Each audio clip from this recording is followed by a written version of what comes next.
Opa! E aí, pessoal, é o seguinte, esse vai ser o primeiro vídeo, tá, de uma bateria de vídeos que eu vou fazer, de uma coletânea específica para refutar católicos anarcocapitalistas, certo? Relembrando, católicos anarcocapitalistas. Portanto, se você é só um anarcocapitalista, você não é católico, tá? Desse vídeo, ele não, nenhum outro da bateria de vídeos, ele não está se pretendendo a refutar o anarcocapitalismo, né, enquanto sistema próprio, com sua própria cosmogonia, com seus próprios pressupostos gnoseológicos, né, e etc. Esse vídeo aqui é explicitamente para apontar o problema de católicos ANCAPs. Algumas pessoas aí nos comentários de outros vídeos meus pediram indicações, né, de estudo para a posição econômica e política da igreja, etc. É óbvio que, além de ler a própria doutrina social da igreja, leia a bula Rerum Novarum, leia Chesterton e Belloc, e principalmente esses dois livros aqui. Eu vou ter que mexer no celular, porque um deles está sendo usado de base para o celular, tá? Um deles é esse aqui, ó. Eita, rapaz, a mão ficou em frente ao vídeo. Concepção Católica da Política, tá bom? Um livro excelente, do padre Júlio Mainville. E a cereja do bolo, que é algo que eu vou fazer para vocês, é a leitura. Eu vou fazer uma leitura, né, hoje. Eu não sei quantos minutos vão dar, eu vou ler da página 12 a 22. Eu pretendo que esse vídeo tenha menos de 20 minutos, pretendo que ele tenha uns 15. Então, chegando em 15 minutos, eu paro e continuo a leitura em outro. É esse aqui, ó. Código Social e Código Familiar. Tá bom?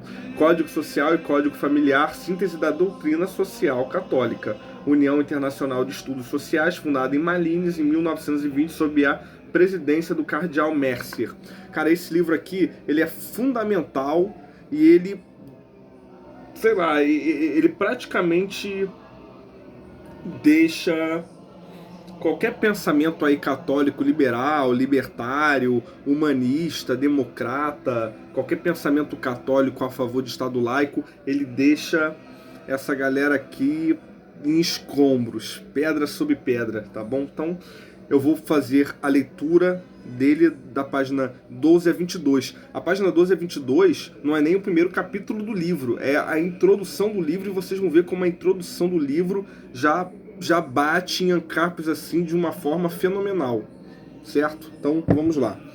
Lembrando que em 1920, quando o Código Social de Malines foi escrito, o ancapismo não era sequer debatido, mas você percebe que as bases dele, né, são todas fundamentadas em heresias já muito anteriores a ele, certo? E previamente refutado.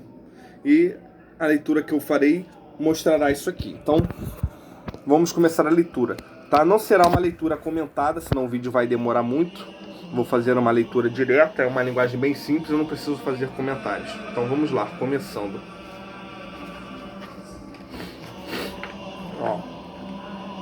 Eis que, porém, se chega aqui um ponto controverso, que põe de um lado os católicos humanistas ou liberais, e aqui ele só chama de humanistas e liberais, mas... né, vocês vão perceber que a base disso aqui está o nominalismo, vai estar o libertarianismo, os católicos anarcocapitalistas, pró-democracia, pró-estado laico, etc. E de outro, os católicos. Perdoe-nos a redundância. Hoje, porém, mais que nunca necessária. Né, entre parênteses. Trata-se de duas sociedades perfeitas, independentes entre si ou ordenadas entre si. Né? Detenha-nos em sua solução. Nessas duas sociedades ele fala entre o céu e as sociedades humanas. Com efeito, vimos a Cristo mesmo proclamar que todo o poder lhe fora dado no céu e na terra. Mas ser rei é ter ordenados a si os seus súditos, assim como ser general é ter ordenados a si todos os seus subordinados. Insurge-se, porém, o católico humanista, brandindo agora duas outras passagens dos evangelhos que parecem definitivamente dar-lhe toda razão. O livro o que ele vai fazer o seguinte, ele vai mostrar qual é o pressuposto dos católicos liberais, humanistas, etc. Esse livro é tão fenomenal que ele expõe o pressuposto, né, dos opositores para depois os refutar. Então, vamos lá. Ponto A. Dai a César, diz nosso Senhor mesmo, o que é de César, e a Deus o que é de Deus. Mateus, né, 20, 21. B. Meu reino não é deste mundo, diz o Redentor a Pilatos. Se meu reino fosse deste mundo, certamente meus ministros se haviam de esforçar para que eu não fosse entregue aos judeus. Mas meu reino, insiste, não é daqui. João 18,36. Ou seja, em seu afã, quer crer o nosso católico humanista que com estas duas passagens se afirma duas verdades de fulcro liberal. Há dois poderes, um sobrenatural ou espiritual, representado pela igreja, e outro temporal, representado pelos poderes terrenos. E não há ordenação essencial deste àquele, havendo-a no máximo acidental ou indireta. Em outras palavras, Deus e César, cada qual em seu âmbito e cada qual com seu fim. Então percebe que essa distinção entre César e Deus, né, entre a lei dos homens e a lei, né, de Deus, né, ela é separada pelos católicos humanistas, né, pelos liberais, pelos progressistas, pelos pró-estado laico, exatamente como é separado pelos cristãos, né, anarcocapitalistas, e tudo isso é fundamentado no nominalismo de Guilherme de Ockham. Ponto B. O reino de Deus é, segundo as próprias... Eu falei que a leitura não ia ser comentada, mas eu estou comentando pra cacete. Enfim. O reino de Cristo é, segundo as próprias palavras de nosso Senhor, puramente sobrenatural ou espiritual, exercendo-se sobretudo no íntimo da alma de cada fiel. E, com efeito, ao longo de muitos séculos de investida do catolicismo humanista liberal, tem servido este último fundamento para alicerçar a verdade anterior. Porque, com efeito, se o fim último de cada homem é a beatitude da visão de Deus por essência, então bastaria, por tal efeito, que o reino de Cristo se exercesse no domínio das almas individuais. Sucede, todavia, que antes de tudo o negam as próprias Escrituras. Com efeito, se assim não fosse, não se veria, porque teria dito Cristo que lhe foi dado todo o poder no céu e na terra, e não todo o poder no céu e nas almas humanas. Nem porque o mesmo Cristo nos teria mandado rezar: venha a nós o vosso reino, assim na terra como no céu. E não venha a nós o vosso reino, assim nas almas como no céu. Né? Fora que o livro não comenta, né, mas também tem, por exemplo, quando Cristo, né, entrega as chaves a Pedro, né, ele diz: tudo que ligares na terra será ligado no céu, tudo que desligares na terra será desligado no céu. Né? Enfim. Naturalmente, a terra inclui aqui as almas humanas, mas se só delas se tratasse, não se entenderia a existência da generalidade local. Ademais, após nosso Senhor dizer que seu reino não é deste mundo, retrucar-lhe Pilatos: ergo rex és tu, logo tu és rei. Ao que responde Jesus: tu o dizes, sou rei. Nasci e vim ao mundo para dar testemunho da verdade. Todo aquele que está pela verdade escuta a minha voz. João 18:37.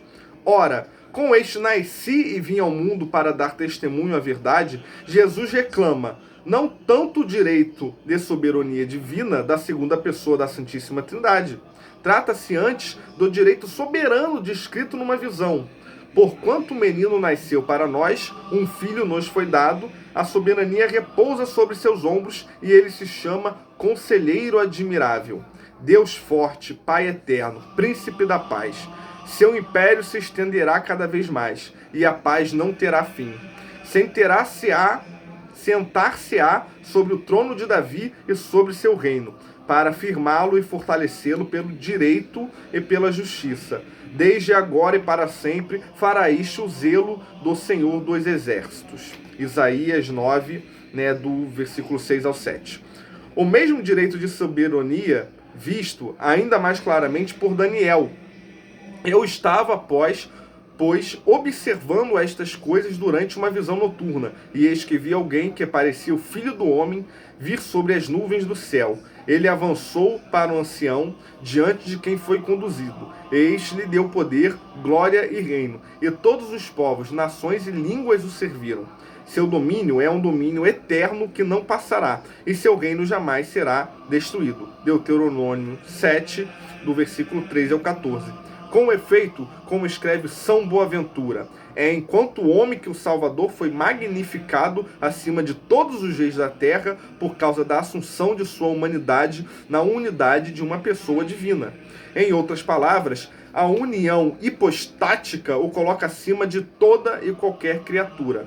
Diga-se, ademais, que, ponto A, é impreciso pôr, pura e simplesmente, que o fim último do homem seja a beatitude ou visão de Deus por essência. Com efeito, o fim último, em sentido próprio, é Deus em si mesmo, e a beatitude se diz fim último pelo modo porque a obtenção do fim se diz fim.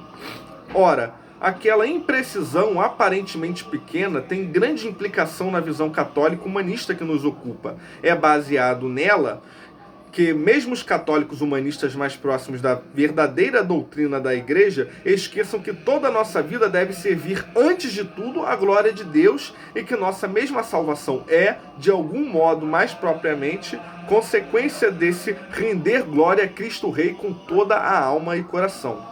Ponto B. O reino de Cristo, assim na terra como no céu, assim nas almas deste vale de lágrimas como nas almas já em glória ou reunidas ao seu corpo na Jerusalém celeste, é o reino da verdade, como diz o nosso próprio Senhor a Pilatos. Ora, embora a falsidade comporte graus, não é assim a verdade, ou é integral ou simplesmente não é verdade. Logo, ou a realeza da verdade será total ou não será. Ponto C. Logo, o reino de Cristo de fato não é deste mundo, mas exerce poder sobre este mundo. D. Mais ainda, o reino de Cristo é a própria Igreja, Regnum Christi quod est Ecclesia, como se lê no Catecismo do Concílio de Trento. Já o dissera Tobias em sua profecia sobre Jerusalém, que é figura da Igreja: tu brilharás com uma refulgente luz, e todas as extremidades da terra se prostrarão diante de ti. As nações virão a ti de longe e, trazendo-te dádivas, adorarão em ti o Senhor. E terão tua terra por santa. Serão malditos os que te desprezarem, e serão condenados todos os que blasfemarem contra ti, e serão benditos aos que te edificarem. Capítulo 13, versículo 13 ao 16. Ponto E. E mais ainda, porque a cristandade e suas cidades são parte da Igreja. Jerusalém também é figura sua. E lembramos-nos de que foi sobre uma Jerusalém apóstata e votada a ruína que chorou seu mesmo rei. Assim, pois, o reino de Cristo é o reino da verdade, e como nos insinuou ele mesmo, devemos pedir que venha a nós esse reino, e seja feita a vontade de seu rei, assim na terra como no céu. Como é feito, a vontade de um rei é império, e a que se manda cumprir o Pai Nosso é a de um rei cujo reino, insista-se, não é deste mundo, mas se exerce sobre este mundo, desde o interior das almas individuais até a multidão dos indivíduos humanos que constitui as cidades. Tá, o vídeo está em 14 minutos, eu vou dar uma pausa aqui e continuar. Estamos agora na primeira linha da página 16. Após isso aqui, tá, nas últimas páginas, o livro ele vai fortalecer tudo o que está dizendo com bulas. Ele vai apontar um monte de bula, um monte de pronunciamento ex-cátedra, tá, um monte de concílio, tudo o que coloca austro-libertarianismo, né, católico, ANCAPs católicos, liberais católicos, humanistas, progressistas, etc., debaixo de pedra por pedra, tá bom? Então, um abraço aí, eu vou pausar e continuamos no vídeo de mesmo título, parte 2.